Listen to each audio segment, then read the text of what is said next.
Mapaduna Ima, Ichabu, Kagi Nushidane, Yam Nushi, Tabaknia the Bane, Ima Wishu, Nasuse, Nasasakna, Adumlai the Quirbio. Mabukna Noile Nelena, Mapu Mabukna, neighbor do Yarabasu, Mahikia, Panglu Hebeninia. Pari Pari, Imaga, neighbor Bagachet Lurake. Asamna, Mama Machadu, Orisa Naraga, for the Tamna Cree. Liga Tonga, for the Warisanari, Tona. I am Unusti, Hashini Guidia. I did sound Nicolactodia. Say, Black to Beariba. Aina, Kainoma Pigena, Lejoraga. Lina. Nang Marish Deba. Bubokna, Matam Crayum the gay, Hedokano Highway. For a say, get with nurse, Ado, Kaino Ladybo. I do get it, I ain't Kangso. Kangage. Hagwari Sanaraga, found the Tamna Cree. Tona, Yamnanushina, Ligi, Bardegi Kip Oinenaba, Lang Leraga, Shooter Lon Japani, Quidabani, Pijanina Tamsaribado. Nongale, Li, Tuminamopokoi, Udrinida, Gari Machado in Toklagatura E. Ton Hoirum de Yorpaga, Fontoraga, Ton Bukoktura E. Tona. When Mandronang saw Lina, Yadawini, Lo, Quick Dinosaurus, I came to Sarakjiba. Ahoy. I need to Ayuktuda, Quibisit Cree, Fast Food Amada, Kaikaino, Karsaminaraga, BT Park the Amu, Pamlaga, Warisanarami. Tona. Say. Lina. Hanglagi Yarbo. Yadi, Yamuraga Hango. Oi. I took a Hiroka, Pazapazadado. Oi, Hiraki. Ligi Fola E. Hello, Pupua. Mapu Duna. Shana, Nambuka de Lake. Pupua, I don't go a chapuzabazali. He, Untopani the Kosana, Adubu, Hiram Beadro. Hiraga, Bupuidi, Yashuaroi. Pari, lock the Matoroko. Oi Bubu, Lage. Phone the Tamkibaga, Dona. Halasira. Os, Waikuda. Os, say, Halasi. Nanguna Sina, Purpuksaga, Hojinamo, Haningaba. Masiaina, named Halantrade. Is, Yaribungo, Yampan Bagi, Jahiga Sudrika. Sudraga Kiduragi, Among Pupadi, Yarnigano. Os, Masino Passe, Mitani, Kainoni. To Agitasano Pupu Nasu, Pakalamani, Lao, Halasiba. Os, Handi, Haninkidreda. Puri, Halasi. Anido, Halakminari, Ton Hoiki, Mayum Adwaidani, Tona. Lehergeko, Ato, Yumiobaga, Fontaroka, I am doing it.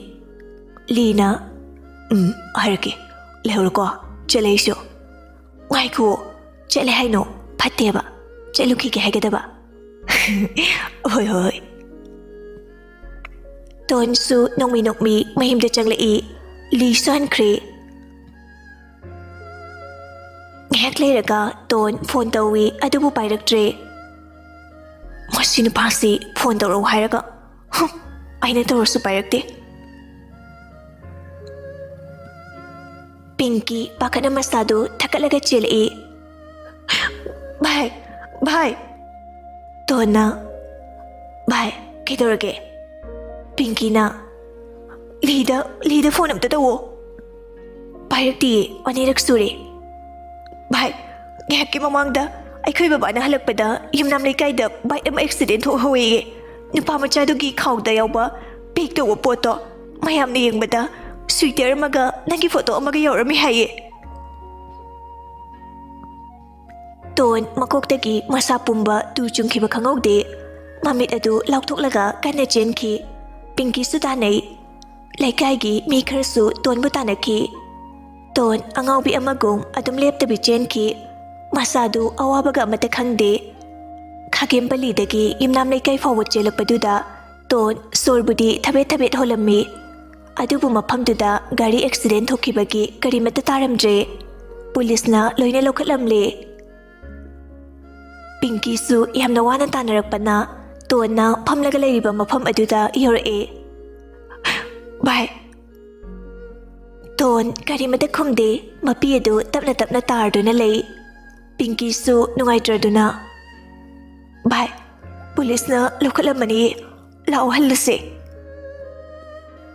Tone ꯃꯐꯝꯗꯨꯗ ꯒ꯭ꯌꯥꯟ ꯃꯥꯡꯈ꯭ꯔꯦ ꯑꯗꯒꯤ ꯑꯗ꯭ꯋꯥꯏꯗ ꯂꯩꯕ ꯃꯤꯈꯩꯅ ꯇꯣꯟꯕꯨ ꯃꯌꯨꯝꯗ ꯄꯨꯕꯤꯔꯛꯏ ꯄꯤꯡꯀꯤꯁꯨ tone ꯒ꯭ꯌꯥꯟ ꯇꯥꯗ꯭ꯔꯤ ꯐꯥꯎꯕ ꯃꯅꯥꯛꯇ ꯑꯗꯨꯝ ꯂꯩꯔꯦ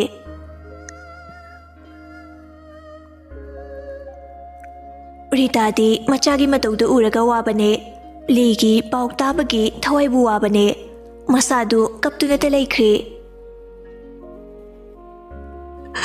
ꯀꯔꯤ ꯃꯇꯧꯅꯣ ꯅꯣꯡꯗꯝꯕ ꯅꯪꯅ ꯏꯆꯥ ꯑꯅꯤꯁꯤꯗ ꯇꯧꯕꯤꯔꯤꯕ ꯃꯇꯧꯁꯤꯕꯨ ꯏꯆꯥ ꯑꯅꯤꯅ ꯅꯐꯝꯗ ꯀꯌꯥꯃꯨꯛ ꯌꯥꯝꯅ ꯀꯥꯏꯈ꯭ꯔꯕꯒꯦ ꯀꯔꯤꯒꯤ ꯑꯁꯨꯛ ꯅꯨꯡꯁꯤꯖꯕ ꯏꯆꯥ ꯑꯅꯤꯕꯨ ꯈꯥꯏꯗꯣꯛꯄꯤꯔꯤꯕꯅꯣ ꯄꯤꯡꯀꯤꯁꯨ ꯅꯨꯡꯉꯥꯏꯇ꯭ꯔꯗꯨꯅ ꯀꯞꯄꯤ ꯃꯥꯕꯣꯛ ꯑꯗꯨꯃꯥꯏꯅ ꯃꯥꯕꯣꯛꯅ ꯀꯞꯂꯗꯤ ꯇꯣꯟꯅ ꯒ꯭ꯌꯥꯟ ꯇꯥꯔꯛꯄꯗ ꯑꯃꯨꯛꯀ ꯍꯦꯟꯅ ꯋꯥꯈꯜ ꯂꯩꯅꯥ ꯅꯥꯔꯅꯤꯌꯦ ꯁꯦ ꯀꯞꯀꯅꯨꯋꯣ ꯃꯥꯕꯣꯛ ꯔꯤꯇꯥꯅ ꯄꯤꯡꯀꯤ ꯅꯪꯒꯤ ꯅꯇꯥꯔꯣꯏꯅ ꯒ꯭ꯌꯥꯟ ꯇꯥꯔꯛꯂꯒ ꯀꯔꯤꯅꯣ ꯑꯣꯏꯒꯗꯧꯔꯤꯕ ꯃꯇꯧꯁꯤꯕꯨ ꯃꯄꯥꯕꯨꯡ ꯂꯩꯈꯤꯗꯕꯒꯤ ꯉꯁꯤ ꯐꯥꯎꯕ ꯃꯥꯕꯣꯛꯅ ꯑꯋꯥꯃꯩꯁꯥ ꯂꯥꯡꯍꯟꯗꯅ ꯃꯕꯨꯡꯒ ꯑꯩꯒꯅ ꯍꯣꯠꯅꯖꯔꯛꯄꯅꯦ ꯅꯣꯡꯗꯝꯕ ꯃꯥꯅ ꯏꯆꯥꯗ ꯄꯤꯔꯤꯕ ꯗꯟꯗꯤ ꯑꯁꯤꯕꯨ ꯀꯔꯤꯅꯣ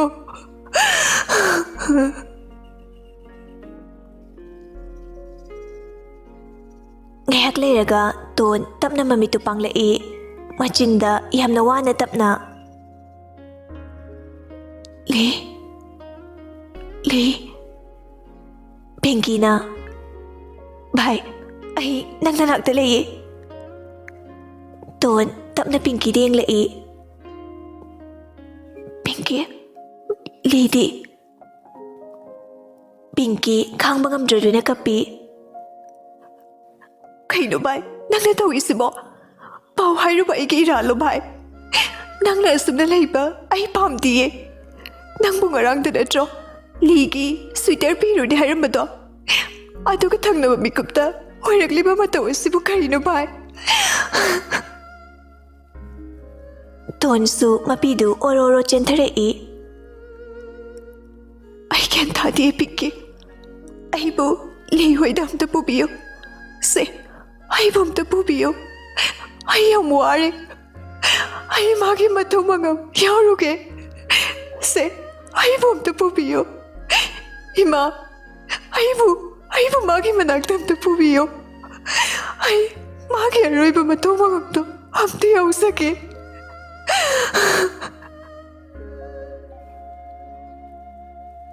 ꯔꯤꯇꯥ ꯄ꯭ꯔꯞ ꯄ꯭ꯔꯞ ꯆꯪꯂꯛꯏ ꯏꯃꯥꯒꯤ ꯇꯣꯟ ꯅꯁꯥꯗꯨ ꯌꯥꯔꯣꯏꯌꯦ ꯁꯦ ꯀꯞꯀꯅꯨ ꯁꯦ ꯑꯃꯨꯛꯇ ꯇꯣꯛꯑꯣꯕ ꯀꯞꯀꯅꯨ ꯏꯃꯥ ꯑꯩ ꯂꯤ ꯍꯣꯏꯒꯤ ꯃꯌꯨꯝꯗ ꯄꯨꯕꯤꯌꯨ ꯑꯩ ꯃꯣꯏꯒꯤ ꯃꯌꯨꯝꯗ ꯄꯨꯕꯤꯌꯨ ꯏꯃꯥꯒꯤ ꯕꯦꯝꯃ ꯃꯗꯨ ꯌꯥꯔꯣꯏꯌꯦ ꯅꯪ ꯂꯩꯁꯥꯕꯤꯅꯦ ꯃꯗꯨ ꯑꯣꯏꯊꯣꯛꯑꯣꯌꯦ ꯏꯃꯥ ꯑꯩ ꯂꯩꯁꯥꯕꯤꯅꯦ ꯅꯆꯥ ꯂꯩꯁꯥꯕꯤ ꯑꯃꯒꯤ ꯃꯀꯨꯟ ꯉꯥꯡꯅ ꯆꯠꯂꯤꯕꯤꯅꯦ ꯑꯩ ꯃꯥꯒꯤ ꯃꯊꯧ ꯌꯥꯎꯅꯤꯡꯉꯦ ꯏꯃꯥ ꯑꯩꯕꯨ ꯑꯝꯇ ꯄꯨꯕꯤꯌꯣ ꯑꯩ ꯃꯥꯒꯤ ꯃꯅꯥꯛꯇ ꯄꯨꯕꯤꯌꯣ ꯅꯣꯏ ꯌꯥꯝ ꯐꯠꯇ꯭ꯔꯤꯕꯁꯤ ꯀꯩꯒꯤꯅꯣ ꯅꯣꯏ ꯌꯥꯝ ꯐꯠꯇ꯭ꯔꯤꯕꯁꯤ ꯀꯩꯒꯤꯅꯣ ꯈꯥꯡꯕ ꯉꯝꯗ꯭ꯔꯗꯨꯅ ꯔꯤꯇꯥꯅ ꯑꯣꯛꯇꯣ ꯑꯃ ꯅꯦꯛꯂꯨꯔꯒ ꯄꯤꯡꯀꯤꯒ ꯂꯣꯏꯅꯅ ꯂꯤ ꯍꯣꯏꯗ ꯂꯥꯛꯏ ꯑꯗꯨꯕꯨ ꯂꯤꯒꯤ ꯍꯛꯆꯥꯡꯗꯤ ꯄꯣꯛꯂꯣꯏꯕ ꯂꯣꯏꯔꯝꯂꯦ ꯇꯣꯟ ꯑꯉꯥꯎꯕꯤꯒꯨꯝ ꯂꯤ ꯍꯣꯏꯒꯤ ꯃꯌꯨꯝꯗ ꯄꯦꯟꯅ ꯀꯞꯆꯩ ꯂꯤꯒꯤ ꯃꯄꯨ ꯃꯕꯣꯛꯇꯨꯁꯨ ꯇꯣꯟꯒꯤ ꯃꯇꯧꯗꯨ ꯎꯕꯗ ꯑꯃꯨꯛꯀ ꯍꯦꯟꯅ ꯊꯋꯥꯏ ꯆꯥꯛꯂꯝꯃꯤ ꯃꯕꯣꯛ ꯑꯗꯨꯅ ꯏꯁꯨꯁꯅꯥ ꯏꯁꯨꯅ ꯇꯤꯟꯅꯅꯤꯡꯉꯦ ꯍꯥꯏꯔꯝꯕ ꯅꯪꯒꯤ ꯅꯇꯥꯔꯣꯏꯁꯨ ꯂꯥꯛꯑꯦ ꯀꯔꯤꯒꯤꯅꯣ ꯏꯁꯨꯅ ꯑꯣꯏꯔꯤꯕ ꯃꯇꯧ ꯑꯁꯤꯕꯨ ꯃꯕꯣꯛ ꯑꯩ ꯑꯣꯏꯅ ꯂꯧꯁꯤꯟꯕꯤꯔꯣ ꯏꯁꯨꯒꯤ ꯐꯖꯔꯕ ꯃꯁꯛ ꯑꯗꯣ Ngasigi ubo pangdriye. Nangamu halakko bubo kisana. Nangamu halakko. mayamdu kapna launaba ngakta ngairi afaba mi haibasidi istorna pami haibaduni li masak matau phajaba khakta nate wahi wata wangang sangang lamchat bebar yamna phajai tonbu nungsirakpa matamda makhut phawbu sokhide numitudagi ton tapna tapna wakhalaina naduna laikhre chahi ani mukti maha mayumdagi karimate hendokhide mabung thoraktuna machanbu hanagum phagatnaba honajaki adubu phagatpati paknangamkhide Alex na yaroi khanbadagi DM da namdana exam thalaga college tamhankhi adu fawba college atlu yakhide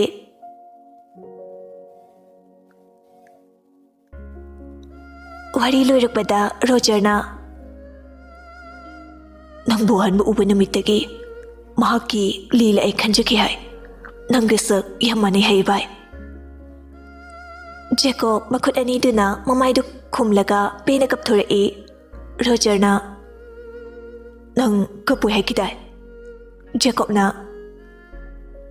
bai ayam ninga moktre han bamana ingonda mane yenglakpada aina haikibado nangwanda oi ainasu creek chubi oramni haikibado mana ibu ubu mikupta ki adharau jaramni aduga aina mabu khangludabana kaisu thawai bidre forisi bai aikoi enisu ira leite kemta khangludabaini aujikti khanglabani na phasana loina birase ado ai pinki dagi number lore Jacob mapida teithuklaga bai piramo hoi asi haraga number do pinare Roger na bai aishu yumda muhalakte na mamana paklamani Jacob na hoi lo ai thinbirake Jacob na Roger bu amu mayum phawa thinbirure mayum changlakpada Sunita na aima megi chani haidai Jacob na megi bu pungani changbro hobada yare cha oin chajarage aishu kari no khara loisilubani ne chak tu nomada su thongo pabungai drasu hoi ima thongurage thongo chakla me namit pu miduna kaidore namogi wari tarubadagi kapuba I ai hei wathi warim ka tawanu ko imauga pamjadrigo hauji lohongage haibadi natedana koinabadi yaba natro karigi koinabano imana khutchabi thigadoribani nanga hek tumino aduga aina apamba namogdunane aiga tuminage Jacob adu haramlaga mage kada changai famungduda longna haitharaga wakhal chat khalli ton nangna matamduda waramgadaba chaina khredi fawe Tanja duda Jacob ki phone la kana nomo hello kana aina photo ro pakudingi kana no hekta hangisibu kaigino Jacob makok tu hotlaga tapna machinda ne shaita ngasai step to hodre aduine sweetie na draw sweetie na mahani adu Jacob hana dauna ikoi ni pau phaunarase message thanarase wari gadi hoi nangai bu yam waruram dau male ai ngasidi nafamda kai kumba khara haiseki warudida kai gi warudoino ayo kai wano sweetie mapi ira chele ikai khangde bini haibi gano nupi ikoi yamni ikai thigale aine nambu thamoi sengne nuksi jaki adubu aikoi ani friend dagi hena mari leine khide nupi hoina poklubana ichinsina nuksi hairubasu ngamjukhide nangnasu nuksi pam hainadi ifam dhairukhide aduna aisu hairubati ngamjukhide khangaudana humlakpa malanglakta ai prem ga khangnaki adubu thamoi dedi nangbudi nungsijaki aina ba leibani nupi ekhoina nuksijaba nupada leibabudi aikhoibu nuksibiba nupada leibana phai haina aisu khanba yaba khalaba matungda prem ga khangnaki bani mahakti nangu boiramdre Jacob migi magun se uba phanglu dabana ai ngasidi manghore nafam dagi su lot kharge haina khanjaki adubu prem na ai bu yam usitan hairaki Jacob na nang pamsabani nangi damakta napi koi thabani nangsu Jacob yamna pamdai ne koi ne ur haidana karim na rakhi ai su singhaba magaloi ne na koi na ki nang chau hairomki adagi message ta adum usitabida koi ne ra bohanglaki ai su upai leitraduna nangonda amu pau phoraki bani nang ai bu lana lobiganu ko Jacob wari da tabada matha sabani yadre kari haigani kaidogani khangdre sweetie kaplaga ai bu ikai pa piganu ikut ani lonjari se prem ki mamangda ai bu mukta dinu shiba sabiyo Jacob mami tu ishin bada ton urai ai kari hayo haibana sweetie ai kyan tadre oi ai sunangbu matama madanu sijarame adu bahu sikti ai mabu yam nungsi Sweetie wahai du tabada thamoi do amuke hena kairami Jacob na Sweetie nangai budi warugano ai prem da fasana themge kaisu yamna khanjingano Sweetie na lati Jacob madudadi haibigano non jari mate yamna pongba sauthokpa helakani aduga ai mangonda leibada kaisu nungairui lantum sana lupa yamna leirabasu leiminabada nungaiba haiba amale adubu aina premda leibada aigi prinsise khak nungaiba haibada oheroi Jacob hena matha sare horise kona pau phonarase ai chak chaukhige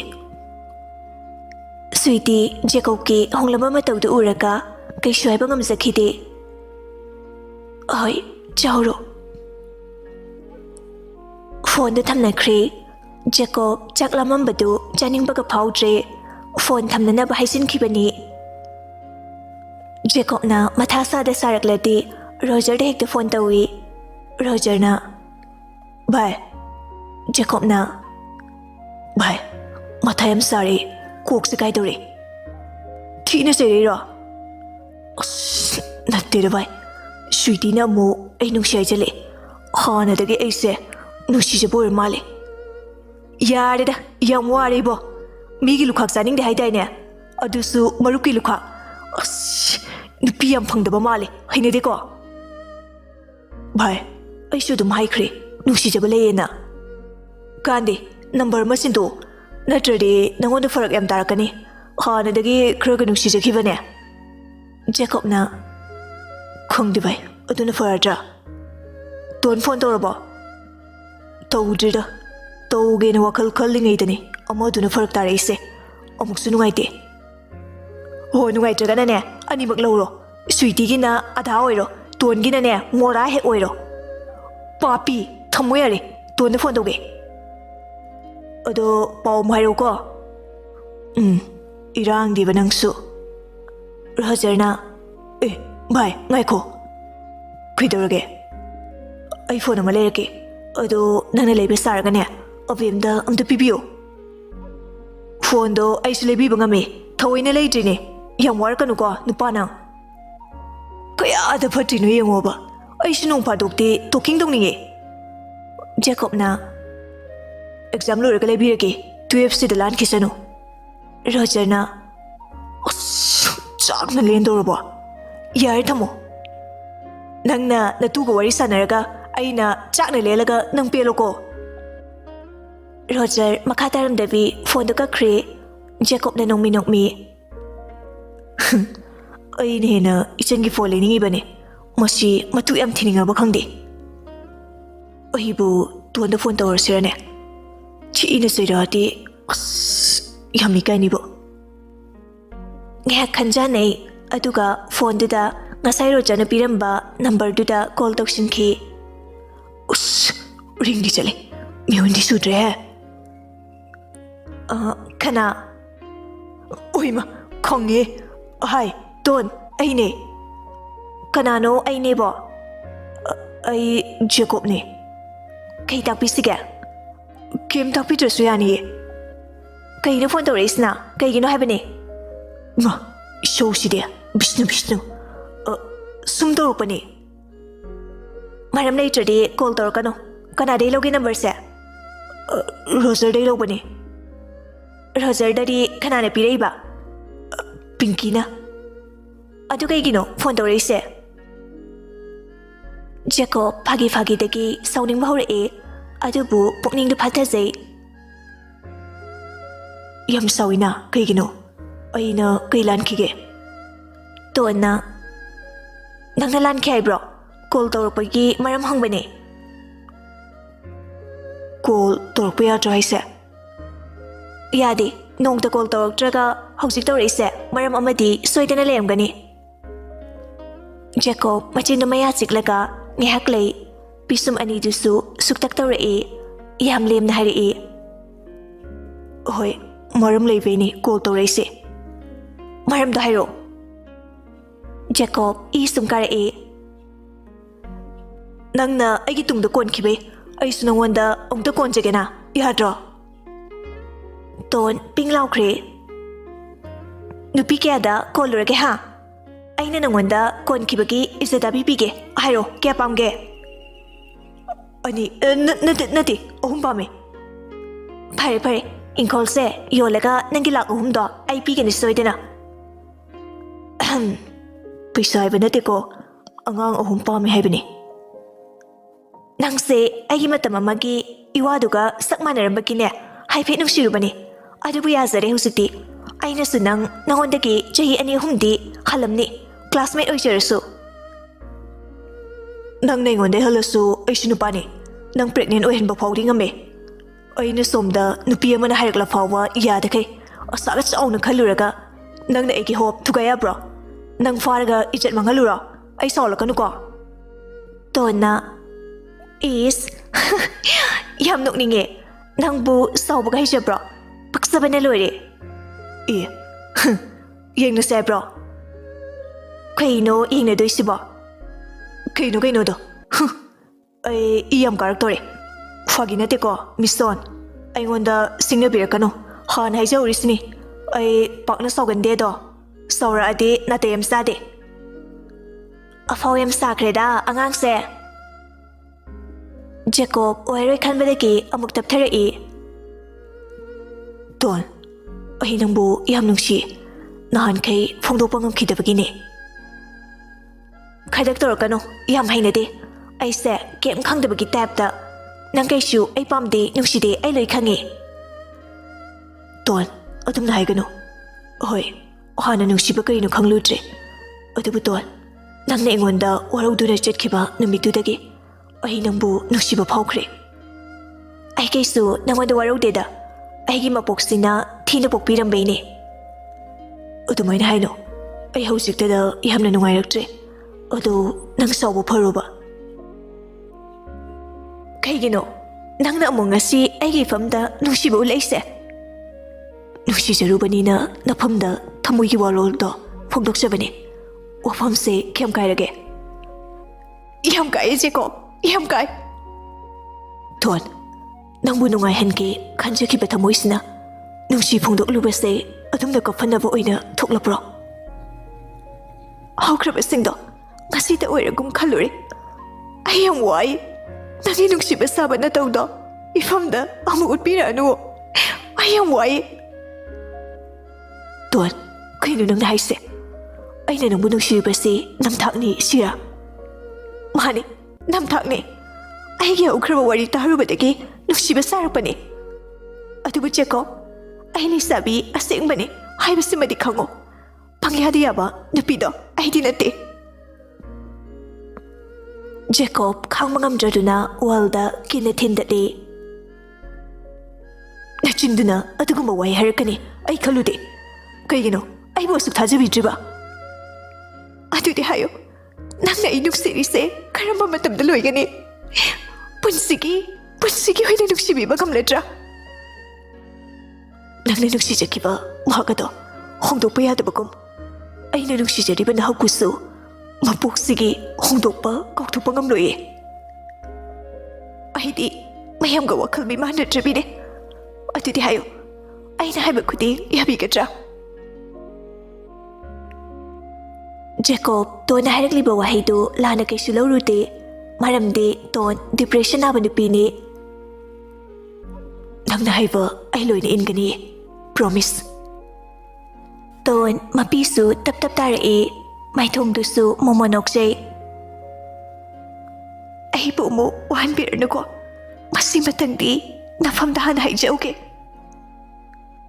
nangbu punsigi wahalarui promise Ton haraujabagi ngamkhai leitre ai khemata pamdi sana lupa lantumna aigi nungsibabu leiba khak yaroye sapnagi aigi hanagi punsigum nuksibibado adu khaktamak pame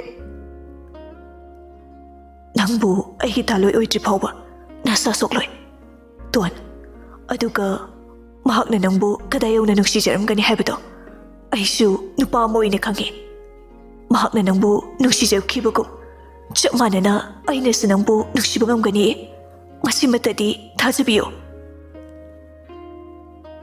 Jacob aigi thamoi se pele aigi nuksiba mahakado amukhale ai pele Jacob ai pele masidagi milu pirang amata tahandaba ngamboisage ai kaplaruye ai amukhana kaplaruye aigi nuksibana inakta leiragabu ai kaigi kapluni ai amukhana kaplaruye adunidana nuksiba kaise asumna wakhal sunungaibra ngasaidagi kakmang tawjaramba Tondu handakti pena nokjare mahakna nokpagi khonjel tabada herodusu momonokjare Jacobna mitmangda leiraga adumna noodi mitpam hongdo mande Tonna asengba asengbaine ai atopa kanadasu ngasi fawba mideng karan chanjakhide ado nangsu atopada mideng karan chanbiaroiko nangna loisari nangna tana atopada mideng karan chalamaba thokabadine aibu piningbadandi piba ai sana yagani hanadagi khraga nuksibaga amuki henna nuksikre sidi nungsiba upgrade torira hoi upgrade tokre wow dawya he ani do ngasidi thamoi thamoi chanajaduna nungsinaba hokre ngak wari sanaraka phone da thamkre Jacob pungyeng lubada oi pungsidi mapan tarena chaka chasi amta hairti college ki uniform da hongdoklaga kitchen da lakpada magi chak saruktu kuplaga lairami papa koino chaksar siga amta hairta kai noidang saide Ranbirna ichadi phone da basanta lakpada tawkhra maline tarara kawbu tadene as ori me hamjarami Sunitana thoiba imadi yamna hinade ko nahi tamlingeida nungsiningolda tawkinuko Jacobna libuli rabani mede class 8 ne nungsiba masa khangkhrise Ranbirna yare chaktu saraka larik ngak yenguro exam su kuidrabani ko oi babung Jacob chabaloraga magi kadala mapabung na haibaduda larik ngak parami message lakpagi notification lakpaduda phone do phamungdagi lawraga yengi ayam wari Jacob ai banuk sibi pangam laroitra ai hinkrora ꯅꯠꯇ꯭ꯔꯒ ꯁꯤꯈ꯭ꯔ ꯍꯥꯏꯕ꯭ꯔꯥ? ꯖꯦꯀꯣꯕꯅ ꯑꯩꯕꯨ ꯗꯟꯗꯤ ꯁꯣꯏꯗꯅ ꯐꯪꯕ ꯇꯥꯔꯦ. ꯀꯔꯤꯅꯣ ꯇꯧꯔꯤꯁꯤꯕꯣ? ꯍꯦ ꯁꯣꯔ, ꯅꯪꯁꯨ ꯐꯠꯃꯟꯗꯦꯗꯀꯣ. ꯅꯍꯥꯟꯈꯩꯅ ꯁꯤꯡꯒꯜꯗ ꯊꯝꯕꯤꯔꯒ ꯍꯧꯖꯤꯛꯅ ꯗꯕꯜꯗ ꯊꯥꯖꯤꯜꯂꯛꯑꯦ. ꯁꯤꯕꯨ ꯑꯩꯕꯨ ꯀꯔꯤ ꯑꯣꯏꯌꯣ ꯍꯥꯏꯕꯅꯣ? ꯑꯅꯤ ꯂꯣꯟꯕꯗꯤ ꯑꯩꯗꯤ ꯉꯝꯖꯔꯔꯣꯏ.